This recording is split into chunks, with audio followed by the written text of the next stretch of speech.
এবং অরাজকতা সেই শ্রম সেক্টর মানে শিল্প কলকারখানা থেকে শুরু করে মাঠে ঘাটে পথে দোকানে কোর্টে কাছারিতে একেবারে রীতিমতো মহামারী আকার ধারণ করেছে। তো এই জিনিসগুলো আমরা যারা দেখছি এবং আমরা যারা আলোচনা করছি, এই আলোচনার মধ্যে রাজনীতির যে বড় কতগুলো গেম এগুলো যে খেলা হচ্ছে, এটা হয়তো আমরা অনেকেই লক্ষ্য করছি না। আমরা প্রথমে এই গত ১০০ দিনে সবাই এক বাক্যে বলার চেষ্টা করছি যে ডক্টর মোহাম্মদ ইউনূস সাহেব রাজনীতি বুঝেন না। তারপর তিনি এই রাজনীতিবিদদেরকে কিভাবে হ্যান্ডেল করতে হয় এটা তিনি বুঝেন না। তারপর বলার চেষ্টা করেছি তিনি এটা ব্যর্থ ওটা ব্যর্থ, এরপর এখানে যাচ্ছেন না ওখানে যাচ্ছেন না ইত্যাদি আরও অনেক কিছু। কিন্তু আপনি যদি সাম্প্রতিক সময় তার কতগুলো কর্মকাণ্ড দেখেন, বিশেষ করে আজারবাইজানের রাজধানী বাকুতে তিনি গেলেন এবং সেখানে গিয়ে তিনি যে কটি সাক্ষাৎকার দিলেন, যাদের সঙ্গে তিনি ছবি তুললেন, এই বক্তব্যগুলো যদি আপনি বিশ্লেষণ করেন, তারপর বাংলাদেশে এসে তিনি ভারতের একটি পত্রিকা সম্ভবত হিন্দু, সেই হিন্দুর সঙ্গে সাক্ষাৎকার দিতে গিয়ে ইলেকশন সম্পর্কে, শেখ হাসিনার সম্পর্কে, আওয়ামী লীগ সম্পর্কে যে বক্তব্য দিলেন, এই সব কিছু দেখে আমার কাছে মনে হচ্ছে যে তিনি এই অল্প সময়ের মধ্যে খুব ভালো করে রাজনীতি বুঝে ফেলেছেন। এখন সেই রাজনীতি ক্ষমতায় থাকার, ক্ষমতায় যাওয়ার, ইলেকশনের রাজনীতি নয়। মাঠে যে রাজনৈতিক দলগুলো আছে তাদেরকে কি করে শান্ত করতে হবে, কি করে উত্তেজিত করতে হবে, কি করে তাদেরকে ব্যস্ত রাখতে হবে, এই পুরো বিষয়গুলো তিনি অন্য যে কোনো মানুষের চাইতে অতি অল্প সময়ের মধ্যে রপ্ত করেছেন। এবং এই তার যে রাজনৈতিক কৌশলগুলো রপ্ত করার যে প্রক্রিয়া, এই প্রক্রিয়াকে যদি আপনাকে মোকাবেলা করতে হয় তাহলে আপনাকেও এর সাথে আরও বেশি কৌশলী হতে হবে, যেটা এই সমপর্যায়ে এই মুহূর্তে নেই। এখন এদেশের রাজনীতির বাস্তবতাটা চিন্তা করেন। রাজনীতির বাস্তবতাটা হলো যে আওয়ামী লীগের রাজনীতি যদি ধরেন, এখানে কোনো নীতি ছিল না, আদর্শ ছিল না। যে কোনো মূল্যে ক্ষমতায় থাকতে হবে, ক্ষমতায় যেতে হবে এবং সেই ক্ষমতায় গিয়ে রাষ্ট্রের যত সম্পদ রয়েছে, ব্যবসা রয়েছে, বাণিজ্য রয়েছে, এগুলো দলীয় নেতাকর্মীদেরকে দিতে হবে, পরিবারের আপনজনদেরকে দিতে হবে এবং নিজেরা বড় বড় পদে থেকে একটা অলিগার্স শ্রেণী তৈরি করে সেই হাজার হাজার কোটি টাকা নয়, লক্ষ লক্ষ কোটি টাকা উপার্জন করতে হবে। আমরা যেটা দেখেছি যে S Alam, Beximco, summit group থেকে শুরু করে আরও অনেক গ্রুপের মাধ্যমে তারা যে টাকা উপার্জন করেছেন, এর মধ্যে আদানি আছে, দেশের বাইরে আরও অনেক কোম্পানি আছে। বলা হচ্ছে যে 2 লক্ষ কোটি টাকা দেশ থেকে পাচার করা হয়েছে। 2 লক্ষ কোটি টাকা। খেলাফি ঋণ 6 লক্ষ কোটি টাকার উপরে চলে গেছে।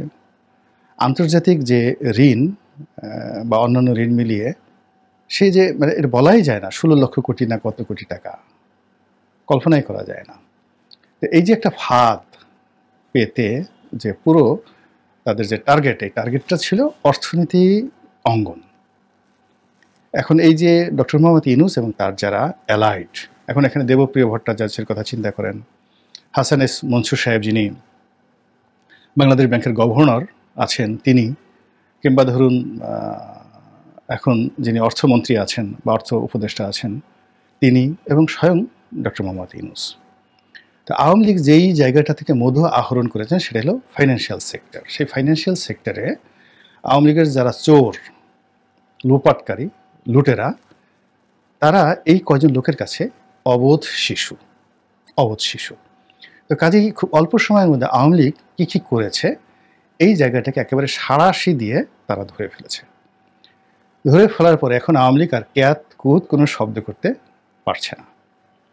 2 নম্বর হলো যে এই জায়গাগুলোতে ঢোকার জন্য অন্যান্য যে সকল রাজনৈতিক দল, ব্যক্তি, গোষ্ঠী তারা চেষ্টা করেছে এবং আলটিমেটলি অনেক জিনিসগুলো তারা দখল করে আবার সেই আওয়ামী লীগের সেই পুরনো যে চরিত্র, সেই চরিত্রটাকে নতুন পোশাকে তারা ধারণ করার জন্য যে কর্মযজ্ঞ তারা চালিয়ে যাচ্ছে, প্রায় সব ক্ষেত্রে তারা ফেল করেছে।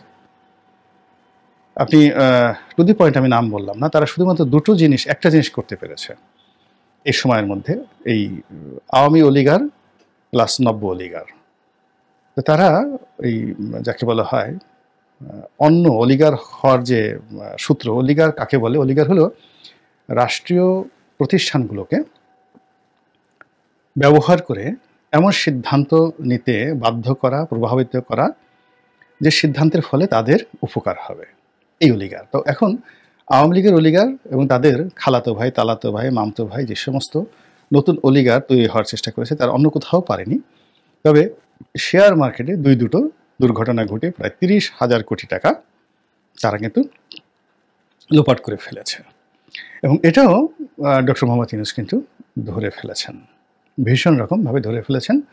ফলে ওখানে আগামীতে আরও দুর্ঘটনা ঘটানো কঠিন বিষয় হয়ে যাবে। গেল অর্থনৈতিক সেক্টর। রাজনীতিতে এখন ক্ষমতা পরিবর্তনের যে ধারা, সেই ধারাতে তিনি 3টে ফাঁদ পেতে ফেলেছেন। প্রথম ফাঁদ হলো যে সংস্কার। তিনি যে কোনো মূল্যে সংস্কারটাকে বিস্তৃত করে ফেলেছেন। অনেক জায়গাতে তিনি সংস্কার করতে চাচ্ছেন এবং বিস্তৃত করে ফেলছেন, এবং এটা একটা পপুলার ইস্যু। যে বিষয়গুলো তিনি করছেন এটা পপুলার ইস্যু। আর যারা এটাকে সমালোচনা করছেন তারা সরাসরি পার্টি, মানে যারা এর দ্বারা ক্ষতিগ্রস্ত আছেন। যেমন ইংলিশে যদি দেরি হয় তাহলে রাজনৈতিক দলগুলো লাভবান হবে কেউ কেউ, আর যদি দেরি হয় কেউ কেউ ক্ষতিগ্রস্ত হবে। কিন্তু সংস্কার বলতে যেই জিনিসগুলো তিনি করতে চাচ্ছেন বা বলতে চাচ্ছেন, এটা বিশেষ করে তরুণ সম্প্রদায় থেকে শুরু করে মাস পিপলদের মধ্যে কিন্তু এটা একটা গ্রহণযোগ্যতা আছে এবং এটার একটা যাকে বলা হয় কার্যকারিতা আছে। এবং তিনি এই কাজগুলো ধীরে ধীরে যাকে বলা হয় ম্যাটিকুলাসলি অঙ্ক কষে কষে তিনি যদি করেন, তাহলে তার সরকারের জনপ্রিয়তা, যেমন আইসিটি অ্যাক্ট, মানে ডিজিটাল নিরাপত্তা আইন যেটি, এটা তিনি বাদ দিয়ে দেবেন।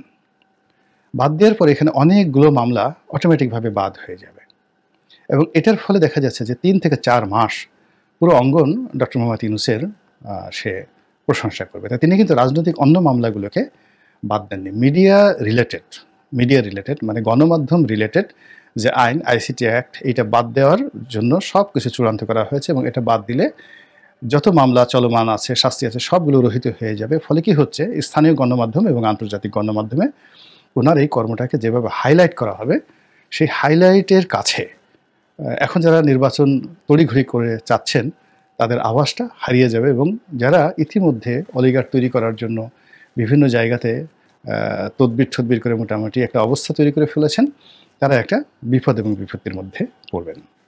এই গেল এক। 2 নম্বর হলো যে নির্বাচন কবে হবে, কি হবে, এই জায়গাটাতে তিনি কোনো কনফ্লিক্টে যাচ্ছেন না, কন্ট্রাডিকশনে যাচ্ছেন না, এবং তিনি যে কথা বলছেন সেই কথা আপনি না রাগ করতে পারবেন, না অভিমান করতে পারবেন, কিংবা না বিক্ষুব্ধ হতে পারবেন, আবার না আশাবাদী হতে পারবেন।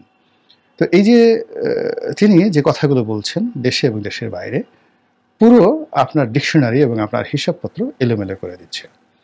4 বছর, 8 বছর, 10 বছর, নাকি 6 মাস, নাকি 18 মাস, এই বিষয়গুলো নিয়ে যখন লোকজন ব্যস্ত, তখন তিনি দ্বিধার্থে সেই কর্মকাণ্ডগুলো তিনি করে যাচ্ছেন, তার হিসাব তিনি চালিয়ে যাচ্ছেন। তার রিক্রুটমেন্ট থেকে শুরু করে তার যে দৈনন্দিন কর্মকাণ্ডগুলো, তিনি তার প্রত্যেকটা জায়গাতে সেটা সে ব্যর্থ যদি হন, সেটা শতভাগ ব্যর্থতা তার, কিন্তু তিনি যেইগুলো ডিজায়ার করছেন সেই ডিজায়ারগুলো কিন্তু বাস্তবায়িত হয়ে যাচ্ছে। এবং এটা আমার কাছে মনে হচ্ছে তিনি এই দেশের রাজনীতিবিদদেরকে কীভাবে খেলতে হবে এটা তিনি বুঝে গেছেন। এরপর যেটি আগামীতে বিএনপির জন্য সবচেয়ে বিপজ্জনক হবে, তার ঘাড়ে 3টি যাকে বলা হয় সমস্যা মারাত্মক। যেমন বিএনপি সবচেয়ে বেশি ভয় পাবে সামরিক শাসনকে, মিলিটারি রুলকে। এখন ডক্টর মোহাম্মদ ইউনূস যে জিনিসটি এই মুহূর্তে একেবারে অনিবার্য করে তুলেছেন, সেটা হলো তার পতন বা পরাজয় মিনস মিলিটারি রুল। এবং মিলিটারি রুল যদি আসে সামরিক শাসন, সরাসরি সামরিক শাসন আসে, সবচেয়ে বেশি ক্ষতিগ্রস্ত হবে বিএনপি এবং সবচেয়ে বেশি ভয় পাবে বিএনপি। কী কারণে? এই যে বিএনপির যে ২০০১ থেকে ২০০৬ সনের যে সরকার এবং পরবর্তী যে ১-১১ ওই সময়টিতে পুরো সামরিক বাহিনীতে বিএনপির সম্পর্কে একটি নেতিবাচক প্রচারণা এখন পর্যন্ত চলছে এবং ওই জায়গাটা পূর্ণ হয়নি, কেউ পূর্ণ করতে পারেনি। দ্বিতীয়ত হলো এখন এই মুহূর্তে সামরিক বাহিনীর মধ্যে খুবই একটা নেতিবাচক যাকে বলে ধারণা তৈরি হয়েছে যে বিএনপি যদি ক্ষমতায় আসে তাহলে কিছু কিছু সাবেক সামরিক কর্মকর্তা যাদের বিরুদ্ধে সুস্পষ্ট কতগুলো অভিযোগ আছে জঙ্গিবাদ সম্পর্কে, টেরোরিজম, জঙ্গিবাদ, তারপরে ফান্ডামেন্টালিজম থেকে শুরু করে আরও অনেক অনিয়ম, তো এরকম কিছু সাবেক সামরিক কর্মকর্তা যারা চাকরিচ্যুত হয়েছেন, অনেক আয়নাঘরে গিয়েছেন, তারা এবং তাদের সঙ্গে পুলিশের কিছু সাবেক কর্মকর্তা যারা আওয়ামী লীগের আমলে চাকরিচ্যুত হয়েছেন, তো এদের একটা প্যাক্ট তৈরি হয়ে গেছে এবং এই প্যাক্টের সাথে আবার দেশের এবং দেশের বাইরের সাংবাদিক, ইউটিউবার তাদের একটা সম্মিলন তৈরি হয়েছে এবং এরা অনবরত সেনাবাহিনীর বিরুদ্ধে প্রচারণা করছে, সেনাপ্রধানের বিরুদ্ধে প্রচারণা করছে এবং এর ফলে পুরো দায়টা বিএনপির উপর গিয়ে পড়ছে। পুরো বিক্ষোভটা সেনাবাহিনী যদি যাকে বলা হয় এখানে ভবিষ্যতে ক্ষমতা আসে তাহলে জেনারেল আসলাম বেগের সঙ্গে বা জেনারেল বাজওয়ার সঙ্গে ইমরান খানের যে রসায়ন হয়েছিল ঠিক একই অবস্থা বিএনপির সঙ্গে এবং জনাব তারেক রহমানের সঙ্গে সেনাবাহিনীর হবে, যেটা মোকাবেলা করা বিএনপির পক্ষে একেবারেই অসম্ভব একটা বিষয়। এবং সেটি পাকিস্তান ইমরান খান যেভাবে পারছেন, বিকজ ওখানে এখনও জুডিশিয়ারিটা আছে এবং বাংলাদেশে যদি এরকম একটা ট্র্যাপের মধ্যে এসে বিএনপি পড়ে যায়, মানে আওয়ামী লীগের সাথে বিএনপির বিপর্যয় আরও বহুগুণ বেড়ে যাবে। তো এই যে ভয়ঙ্কর একটা অবস্থা, এই অবস্থাটা ডক্টর মোহাম্মদ ইউনূস এবং তার যারা সহযোগীকারী তারা কিন্তু আলটিমেটলি তৈরি করে ফেলেছেন, আতঙ্ক তৈরি করে ফেলেছেন বিএনপির মধ্যে যে ইফ উই ফেল দেন তোমাদের জন্য সামরিক শাসন অনিবার্য। এবং যদি সামরিক শাসন আসে একদম 100% সেটা নির্বাচন হোক যা হোক, এই নির্বাচনটা হবে 1991-এর মতো এবং 2008 সনের মতো, মানে যেখানে সামরিক বাহিনী পিছন থেকে নিয়ন্ত্রণ করে তারা সিদ্ধান্ত নিয়েছিল। 91 সনে তারা সিদ্ধান্ত নিয়েছিল যে তারা বিএনপিকে আনবে এবং সেই অনুযায়ী কিন্তু 91 সালে নির্বাচন হয়েছে। আবার 11 পরে তারা সিদ্ধান্ত নিয়েছিল আওয়ামী লীগকে ক্ষমতায় আনবে এবং ঠিক সেইভাবে কিন্তু হয়েছিল। তো বাংলাদেশে এই যে যাবৎকালে যে কটা নির্বাচন হয়েছে সেই নির্বাচনের মধ্যে মূলত 1996 সনের যে নির্বাচনটা সার্বিক অর্থে আপনি বলতে পারেন যে এটা একটা সত্যিকার অর্থে ইনক্লুসিভ নির্বাচন হয়েছিল। কিন্তু বাকি নির্বাচনে সেটা সূক্ষ্ম কারচুপি বলেন কিংবা সাজানো নির্বাচন বলেন, আলটিমেটলি তত্ত্বাবধায়কের অধীনে ওইভাবেই প্ল্যান করে সেই নির্বাচনগুলো হয়েছে, এটাই বাস্তবতা। যেমন আমি 2008 নির্বাচনের সংসদ সদস্য হয়েছি, আমি দৃশ্যত দেখেছি যে প্রতিযোগিতা হয়েছে, তুমুল প্রতিযোগিতা হয়েছে, কিন্তু পেছনে যেটা খেলাধুলা ছিল এটা আমি পরে বুঝতে পেরেছি এবং এখন একেবারে এটা প্রমাণিত। এইরকম যদি একটা সামরিক শাসনের পরে একটা সিদ্ধান্ত আসে এবং সেই ক্ষেত্রে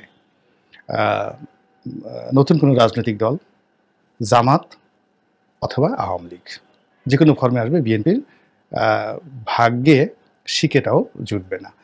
এই থ্রেটটা বিএনপির কাছে কিন্তু ডক্টর মোহাম্মদ ইউনূস খুব কৌশলে পৌঁছাই দিতে পেরেছেন এবং দেখবেন বিএনপির সবগুলোর মেজাজ গরম হয়ে গেছে, এখন সবগুলোর মন খারাপ হয়ে গেছে এবং তাদের যে কথাবার্তার মধ্যে কোনো ধারাবাহিকতা কারোর মধ্যে নেই, সাস্টেনেবল।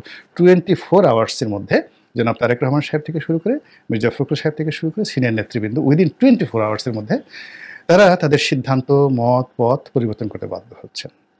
তারা একবার চীনপন্থী হওয়ার চেষ্টা করছেন, চীনে একটা গ্রুপ যাচ্ছে, আবার ভারতে একটা গ্রুপ যাচ্ছে, আবার সেই ভারতে